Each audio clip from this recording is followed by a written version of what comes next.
পরবর্তী পর্বের মা, জন্য সাবস্ক্রাইব কোথায় গেলে করুন। তুমি? দেখো একটা চিঠি এসেছে, এদিকে আসো মা। সকাল সকাল কিসে চিঠি আসলো?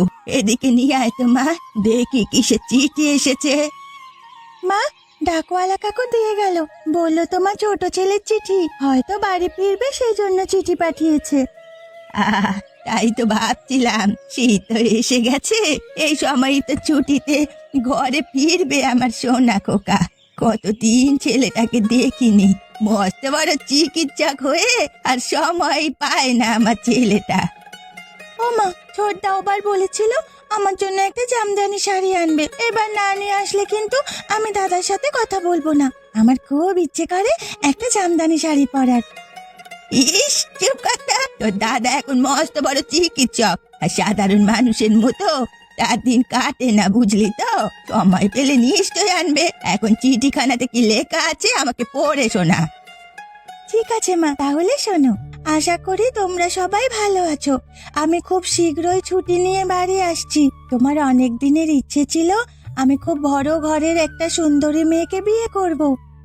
কত ভালো ছেলে আমার, আমি কি চাই সেটা তার মাথায় সব সময় থাকে। তারপর বল কি লিখেছে? কিন্তু মা, আমি দুঃখিত, আমি একটি গরিব ঘরের মেয়েকে বিয়ে করেছি, যার নাম মেঘলা। সে খুব ভালো মেয়ে, আমি তাকে নিয়ে কয়েকদিনের মধ্যেই বাড়ি ফিরছি। থাম থাম, আর পড়তে হবে না। এ কি কাণ্ড, আমার মস্ত বড় ডাক্তার ছেলে, সে কিনা একটা গরিবের ঘরের মেয়েকে বিয়ে করলো। এত বড় স্পর্ধা, আমি এ মেয়েকে কোনো দিন মানবো না।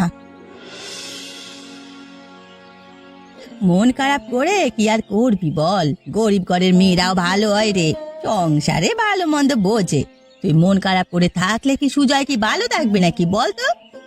দিদি, রাজাকে তো বিয়ে দিলাম গরিব ঘরের মেয়ের সাথে, রাজা কিছু করে না, ওকে চাইলেই তো আর বড় ঘরে বিয়ে দিতে পারতাম না। ভেবেছিলাম ছোট ছেলেটা দিয়ে মনের আশা পূরণ করব, তার হলো কোথায়?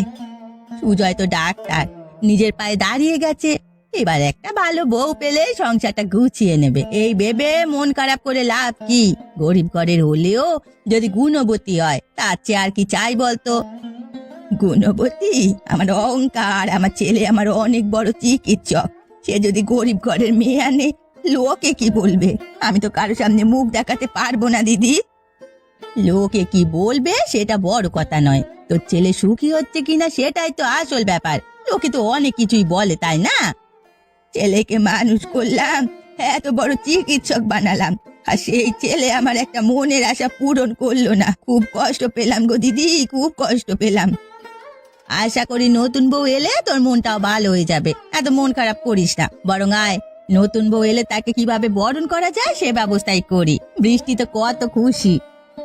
না গো দিদি, আমি ও মেয়েকে বরণ করতে পারবো না, তোমরা করো তাহলেই হবে। আমাকে মাফ করো দিদি,